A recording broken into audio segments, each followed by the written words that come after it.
Join our knowledgeable hosts as they dive into the captivating universe of comic books, movies, TV shows, and pop culture. Get ready for vibrant discussions and a shared enthusiasm for all things superhero and beyond. A comic podcast straight from the panels. This is Beyond the Capes.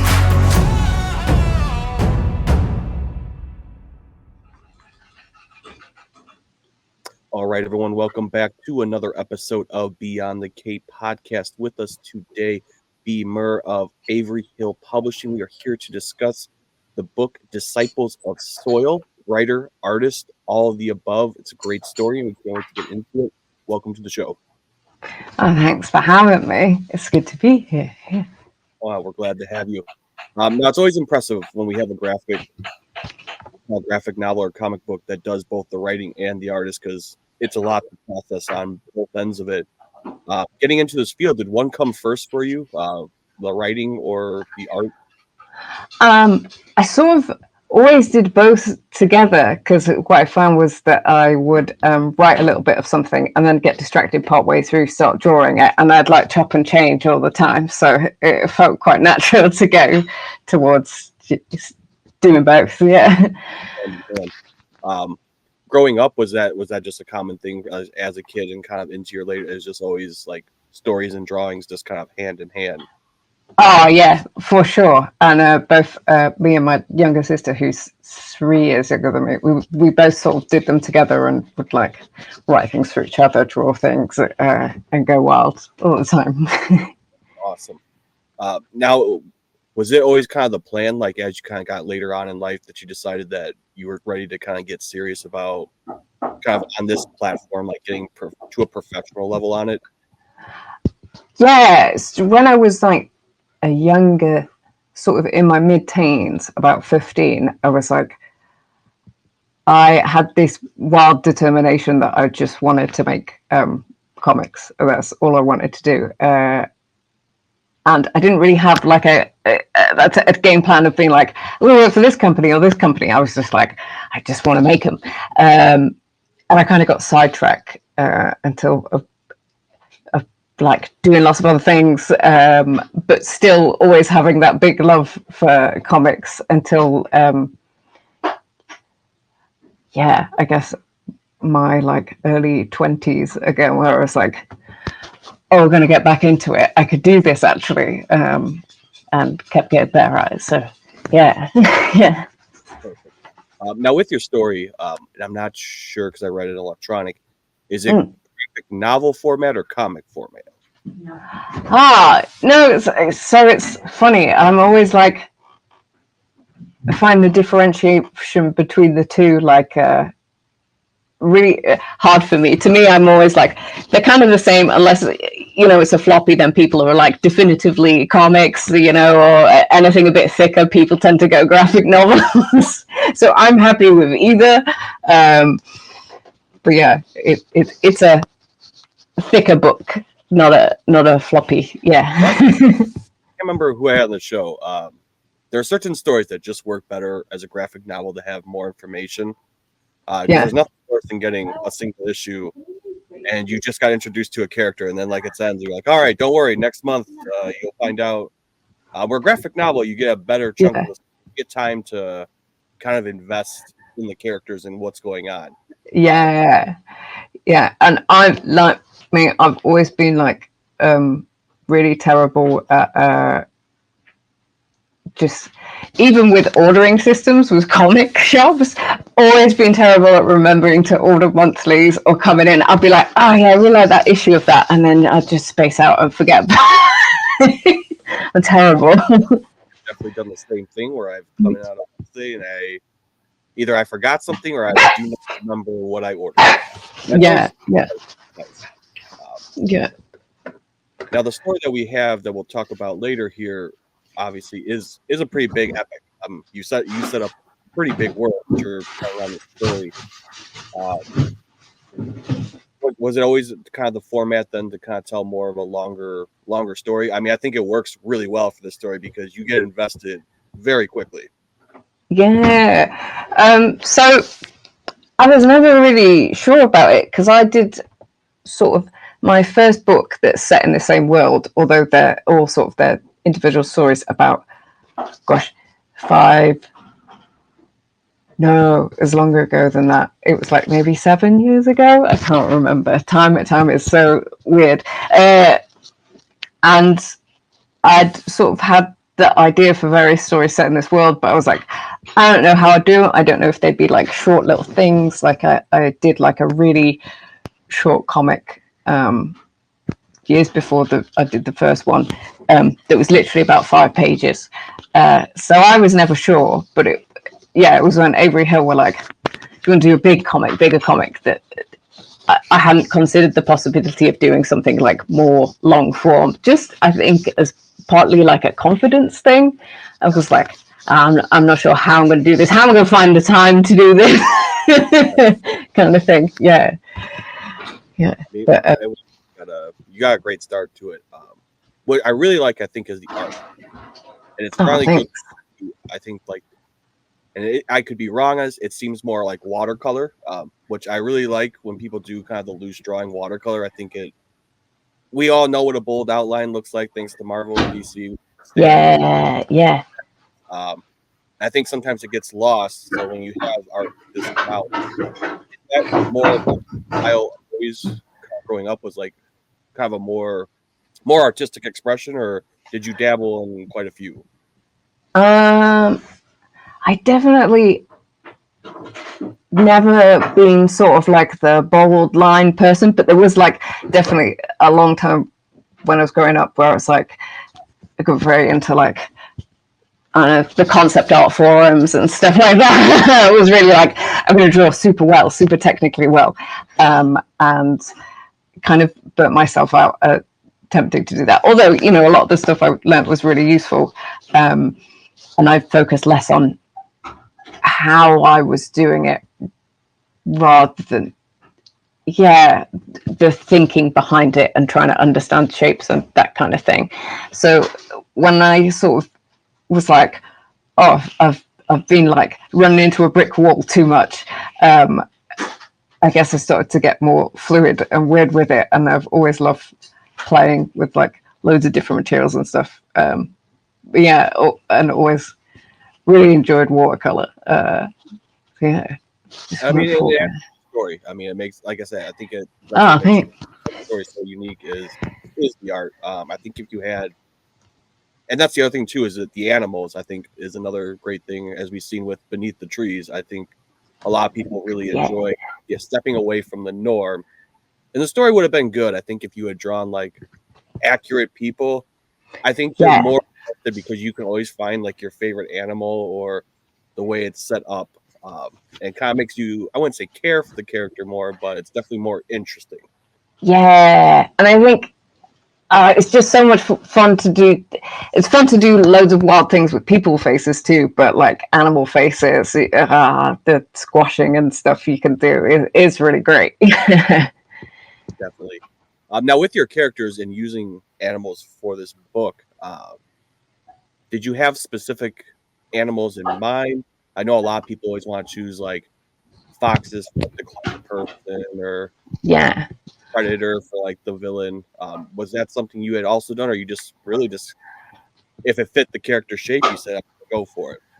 Yeah, definitely more of the like, this fits for this, because sometimes I, like with Ed, obviously he appears in one of the earlier books, but I had this idea of just his personality and his like sort of big wide eyes, and it's sort of then thinking about the what face fits that, what goes with this. But it's funny because he's a cat, I guess, but he's definitely a much more like marshmallowy kind of cat than some of the other cats around.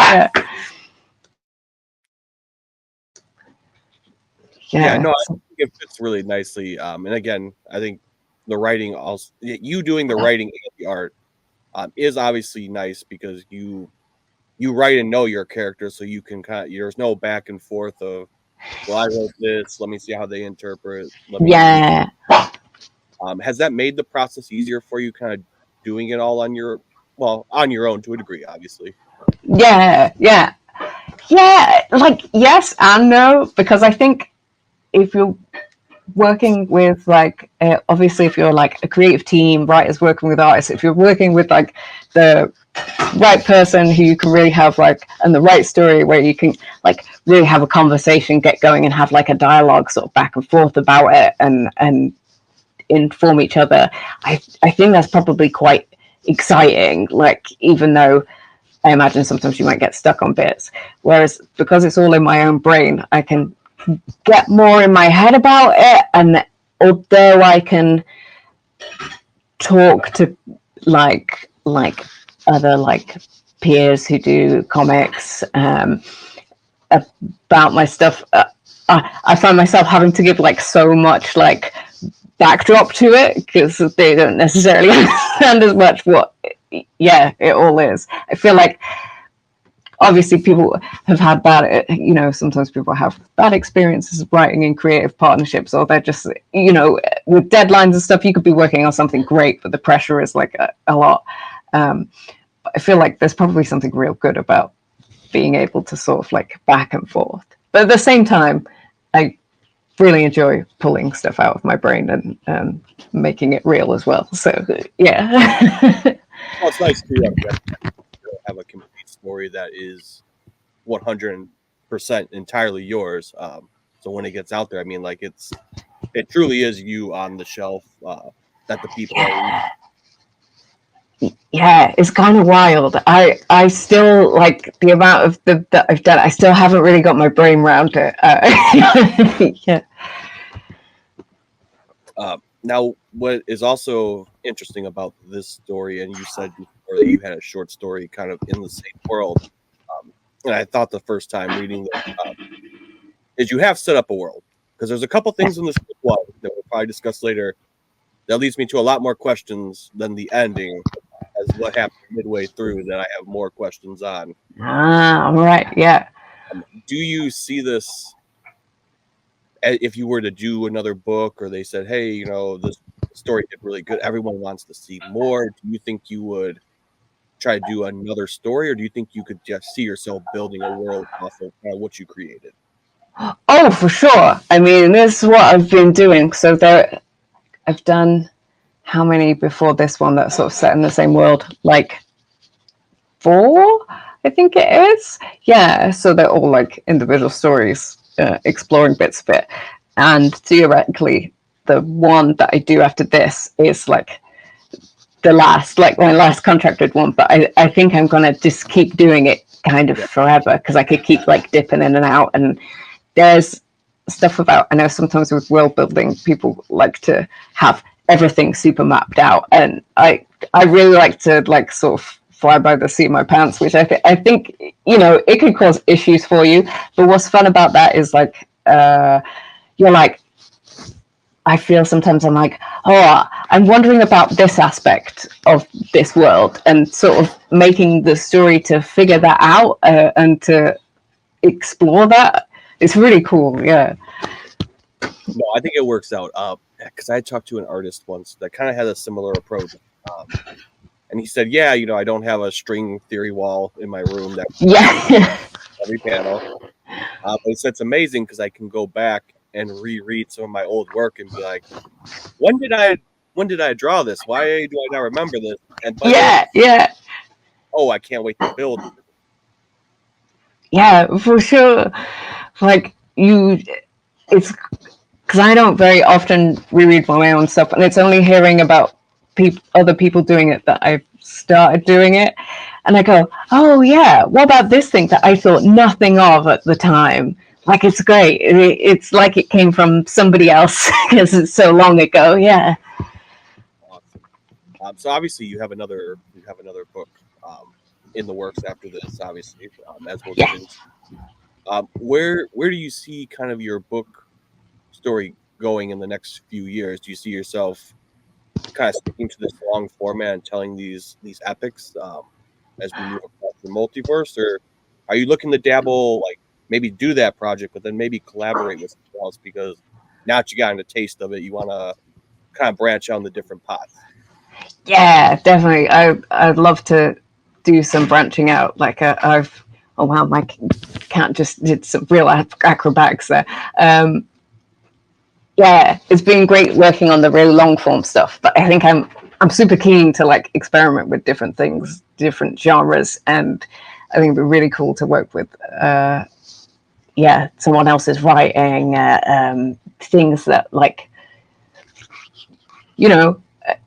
obviously I try not to limit to myself to the kind of stories I think about, not in terms of like stuff that I work on just for myself, but it's always so different when you get somebody else's perspective, their ideas. I think that'd be super cool. So yeah, I'm hoping to do, like I said, like if we keep on the long stuff, but definitely play around with all sorts of things as well. Yeah.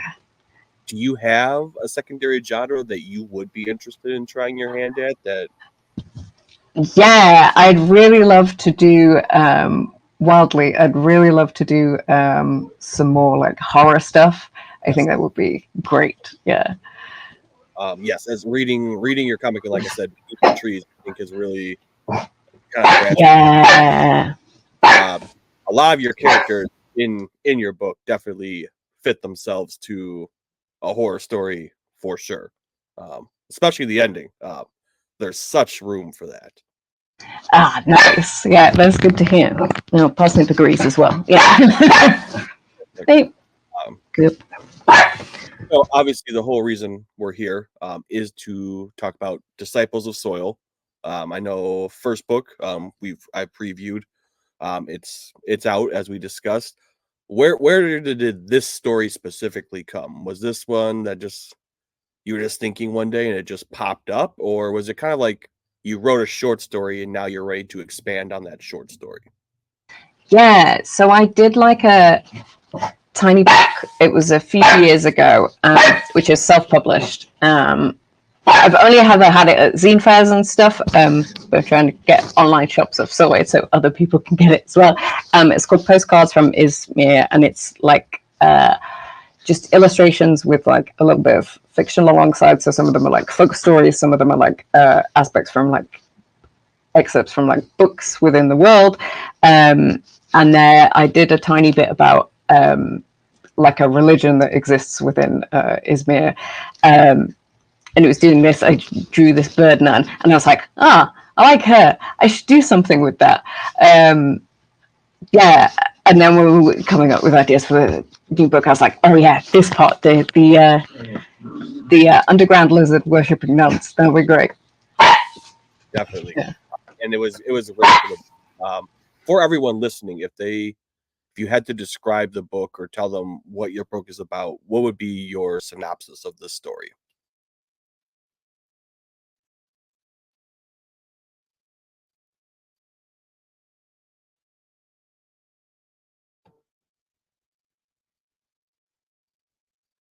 Sorry. Yeah. So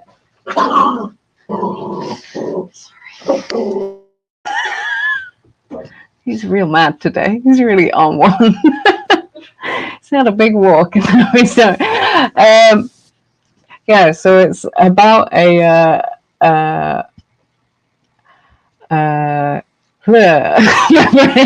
yeah, it's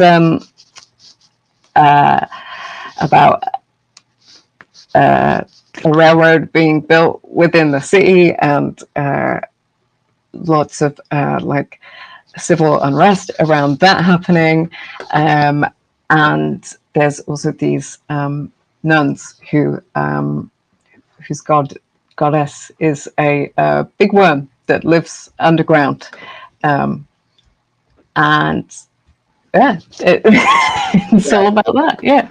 From that, what's interesting in the beginning of the book is you kind of have a lot of panels of a lot of different stories going all at once. We have the engineer he's trying to get the plans done. He's trying to get them approved. He's obviously frustrated. We have the sculptor who's trying to figure out his life.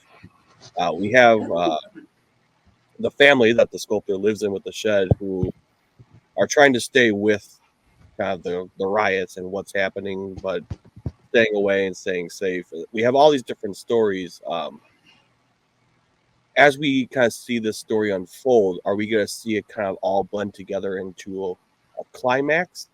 Or are we still going to get, like, as the story goes on, these little bits and pieces as we look into the lives of the different people affected by the story?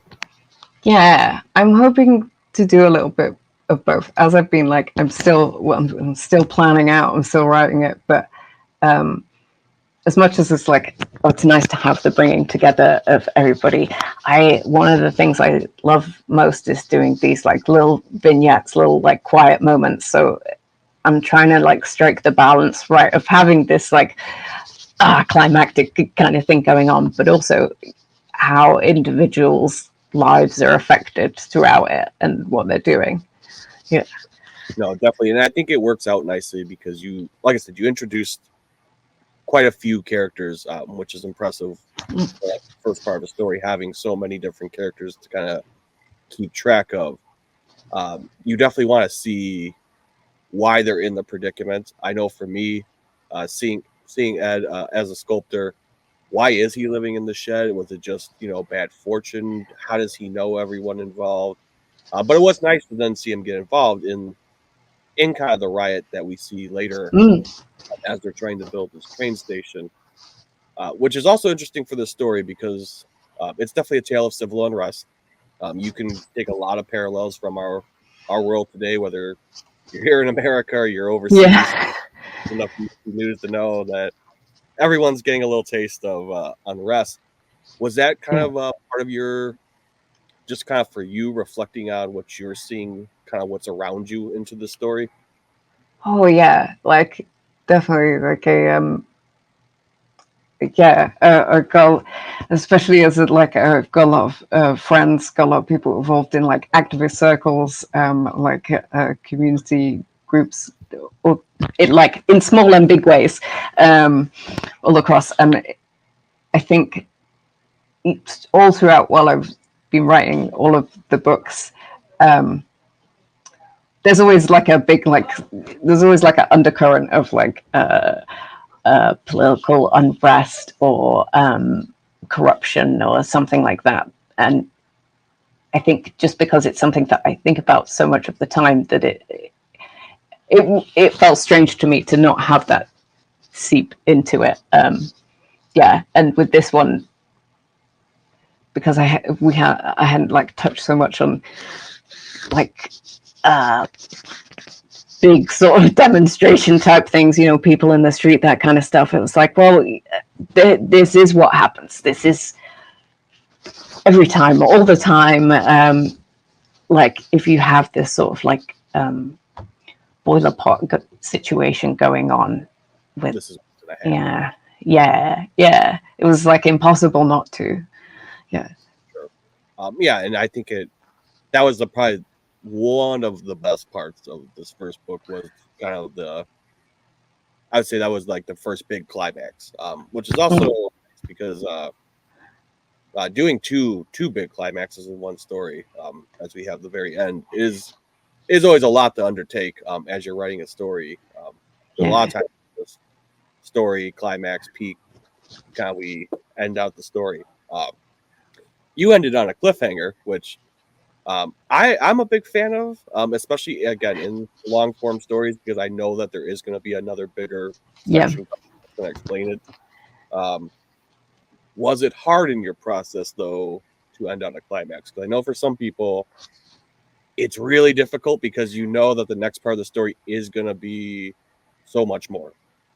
Yeah, it was real tough because everything else that I've done before, I've sort of made it self-contained so that I'm like, they're connected, but you could read them all separately. Like, and this is the first one that I've done where I'm like,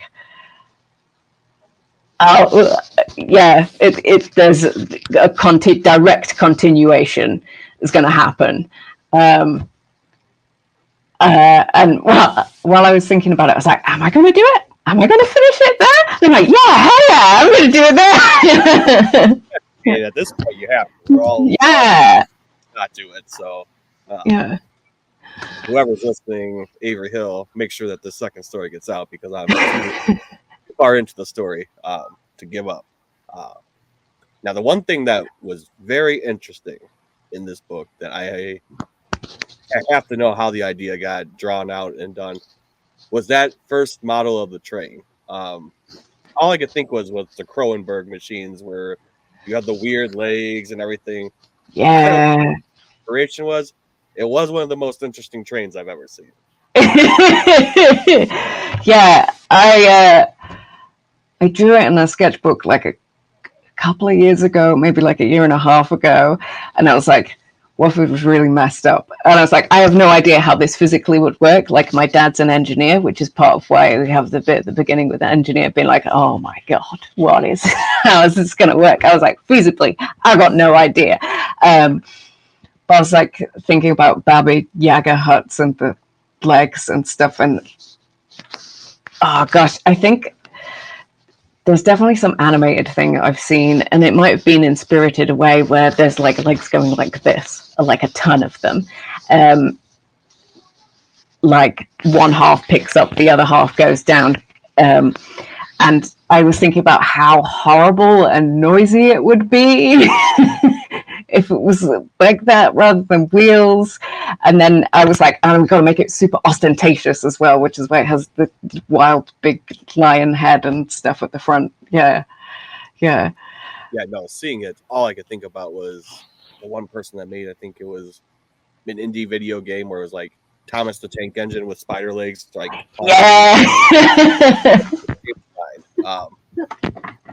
so that, yes, that was very entertaining to see. And I liked in the comic, you even have someone in the back who points out, like, where are the wheels? How is this thing even going to go on the track? Yeah. Very clearly points it out that it's flawed. Yeah, I went down a hole, I went down like a massive hole thinking about this thing while I was doing it, because then I started asking myself, well, did they have wheels? Did they take things on wheels? And I was thinking about like early history, like my comic being like, but traction systems, they gotta have that. Like, it just makes sense. Why wouldn't you have a wheel? So I was like, I was trying to reason. I was like, I want the train with legs. Why is there a train with legs? And I was like, maybe they decided that's better, blah, blah, blah, whatever kind of magic system. And I was like, no, it's an objectively daft decision that somebody's made. Like, yes, no, that definitely shines through. Now, what really has me questioning, and this is where I'd like to see I think a prequel more from your short story. One of the characters, I believe, and I'm trying to remember, there's a lot of names. I think it was Faustine, I think, was the mom. Faustine, yeah. When she's retelling how she knew the sister and how she was secured, she was on the run. Number one, I wanted to know why she was on the run. She's in chains. Yeah. And at one part, it looks as though with magic, she takes the chains away, and we don't really ever see any more kind of magic in the story. Story? Yeah, there is magic in that. This is one of the funny things where because I've got all this like precedent in these books before, I'm like, can I put that in and then will it be fun? I think so, but I'm not sure. Without like prior knowledge, so there's like magic in Izmir in the world, but it's always very kind of like low key. It's part of it. It's kind of like an energy that exists there, but I always wanted to make it kind of like everyday, kind of. Although it's not mundane when it happens here, yeah, I wanted to make it sort of like not a big deal. It's there. There's magic. Yeah. Because I was reading it, I was like, all right, well, it kind of makes sense when we go back, and then like I finally see the church. You see the church, and you realize that this isn't like a Catholic or Catholicism type style. This is what we're praying to, and I always thought maybe the magic was derived from the worm itself, because I mean the way that is that the worm is kind of the primordial being that gave birth to the world. Oh man, you're in my notes. You got it. I've read quite a few stories. I'm pretty good at it. We love a primordial magic worm. Like, okay. Perfect. Now, with the story and so many characters and having written and drawing, do you have one character that was maybe fun for you in both? Or do you have one that was more fun to write and one that was more fun to draw? Faustine is always fun for me in both. Like, I love to both write and draw Faustine. And I think, oh yeah, there's one of the nuns. She's like an old vulture kind of lady, and I was like, I struggled writing her, but then when I drew her, because any of her like dialogue, I was like, I don't really know how to word what she'd say, and then I'd draw her face and be like, oh, we got it, yeah, I know exactly what's coming out of her mouth. Yeah, no, she was definitely the most Faustine, especially. I think just because she has such a family instinct when you do draw her for those scenes and taking care of the kids. But then, like I said, we go back to like the little vignette of her past, and you know there is the darker, more secret side to her, and that if she was ready at the unveiling of this train station that went awry, that she was ready to leap into action, which is nice. A character that can do both roles. The one character that you definitely did a great job that no one can ever be a fan of, and you have a villain, is the Prime Minister. That was, you watch those movies, and you just like, you could just tell like the way someone delivers a speech and that they treat other people, that you're just never gonna like this person. Like, you're not even gonna see like their point of view. Like, it's just this was that character. I don't know if that was your intention, but you nailed it. Oh no, 100%. And obviously, in Britain, we have like a ton of good examples of those. So yeah, it was, yeah. Now, obviously, at the end, we won't give too much away, but they have awakened something that they shouldn't have. That they have disregarded the warnings. Obviously, we're expecting one more book. The kind of, is this next book going to finish out the story, or is this one that as you're writing it, depending on how you write it, you may even want to do a third book? Because I feel like there's a lot more story to tell. Yeah. So I think my intention is like, we're gonna do something that is, I want to do something that's like tied up in a not in a like 100% way, but in a like, as opposed to this first one. Yeah, exactly. Yeah, that 80, 85 maybe if we're ambitious. But I still want there to be loads to explore, so that there's the possibility that I could do something that's chronologically like almost directly after, and continuation, and just keep going like that. Yeah, I think there's so much more to get into, which I'm excited about, and I'm excited that like talking to you and talking to other people that other people are excited about as well. Yes, I'm more excited because if they woken up what they believe that they had, that they were warned against, you did showcase that there are airships in this world. Yeah. Part of the feud is, why do you need a train when the airships are already there, and why are we paying them less? For anyone that hasn't seen a good fantasy battle, airships are great for dropping bombs when fighting something on the ground. I'm hoping that kind of battle is coming. That would be my fun. I don't know if you kind of have like a battle scene in this next book coming, or. I hadn't got there yet, but there will be airships, 100%. Yeah. Now, was the airship another short story? Because it seemed like there was quite an established kind of workforce in this airship that they're kind of feuding with the train about.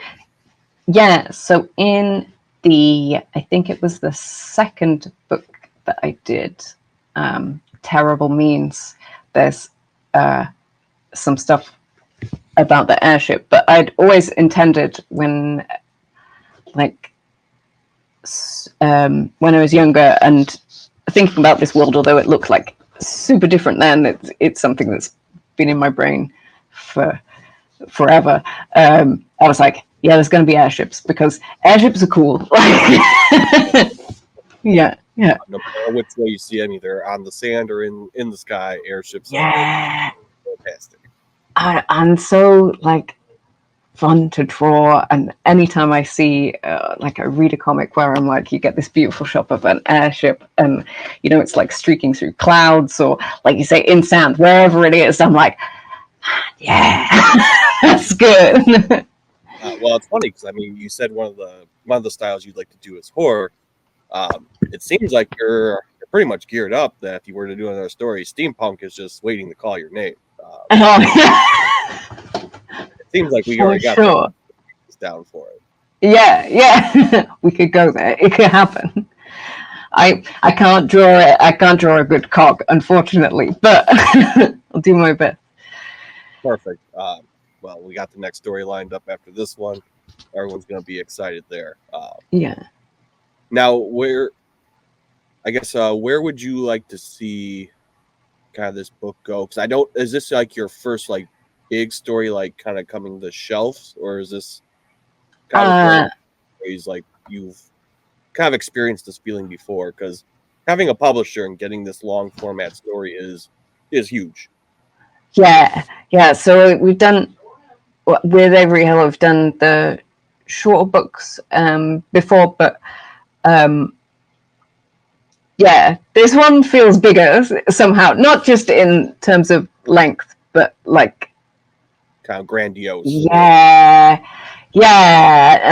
and not even just maybe it's the narrative. I don't know what it is. And I think there's something about Avery Hill's growth as well over the time that we've been doing work together. But yeah, it's very exciting because I sort of get into this stage whenever I've finished a comic that's been like a long thing going that I'm really tired afterwards. So it's come out and everyone's like, that's so great. And of course, logically, I know it's great and I'll be excited about it in a bit, but I'm like, oh yeah, did I do that? I don't remember.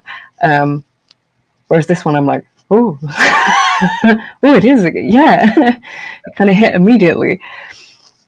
Yeah, I mean, this is going to be great. Now I know online you could buy the book. You guys have an online shop.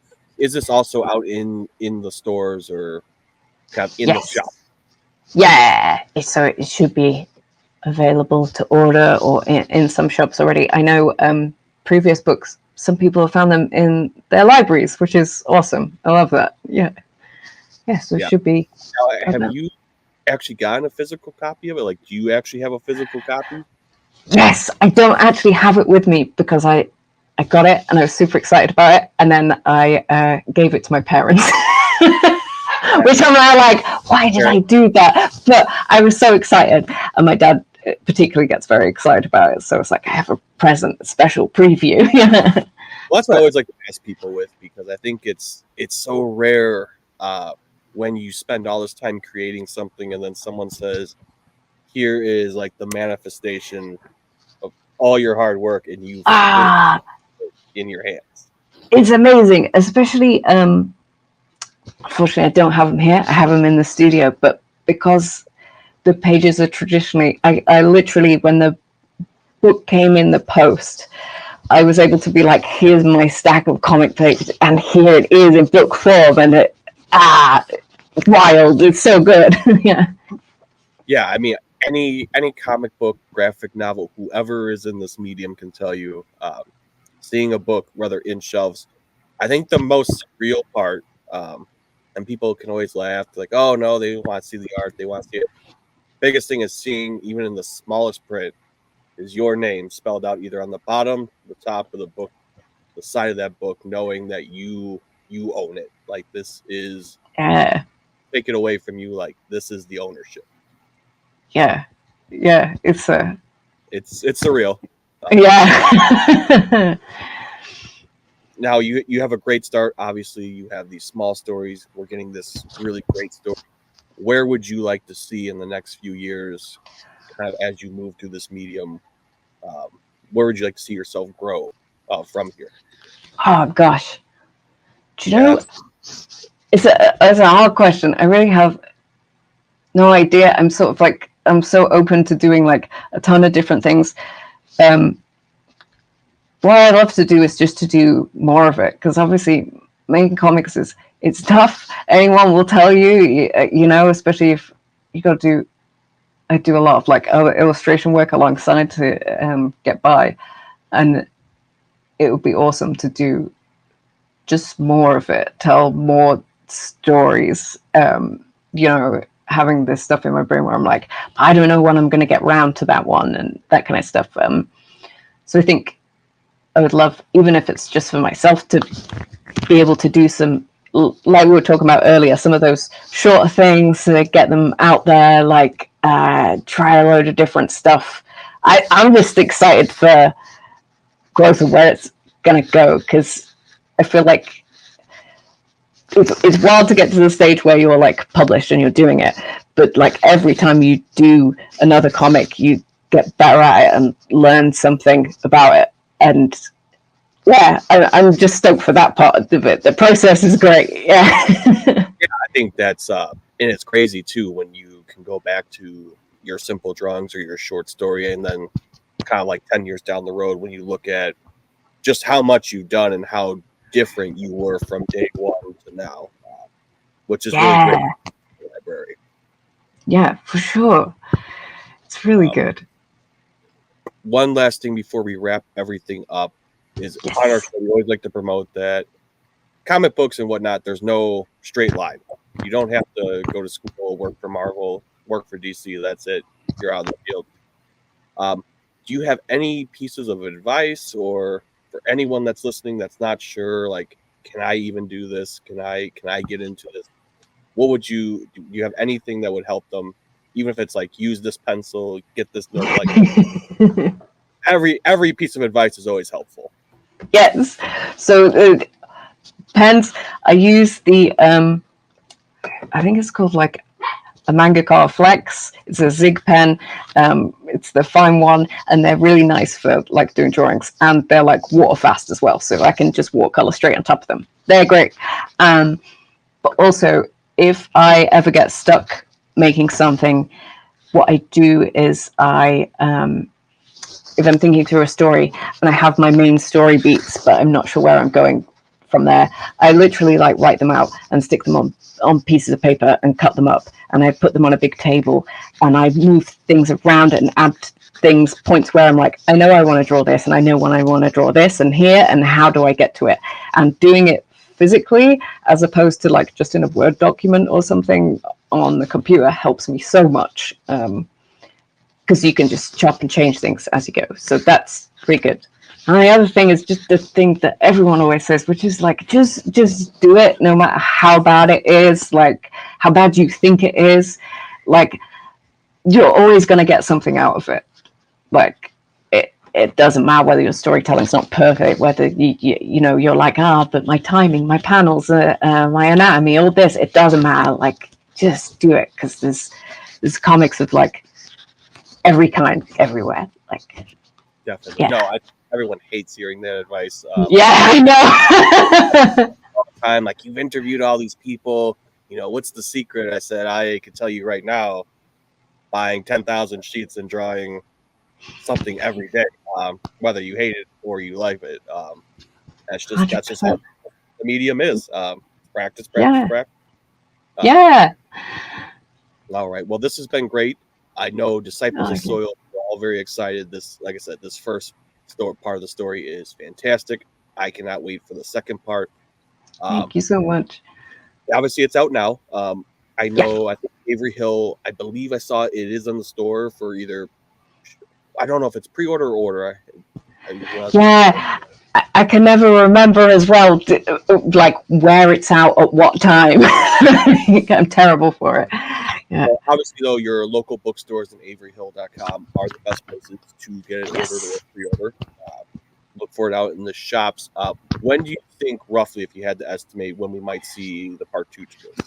I think we're aiming for probably autumn next year. I think as a preliminary plan. So yeah. Awesome. So be on the lookout. Obviously, everyone that's listening that wants to keep up with you and see where you're at. Obviously, Avery Hill, one place to follow. Where's the best place to follow you as well? I'm on Instagram at B_Mure. I'm also on Tumblr. I think it's just B Mure without the underscore. Yeah, various social media places at varying levels of up to dateness. I'm around. Yeah, you'll find me on one of those. Yeah. Awesome. All right. Well, we will definitely get you tagged up in a show. For everyone listening, you can again go to Avery Hill and you can order the book. And we look forward to watching this story kind of grow with you and see where the story goes. Thanks for coming on. Everyone listening, I hope you had fun and have a good night. Thank you so much.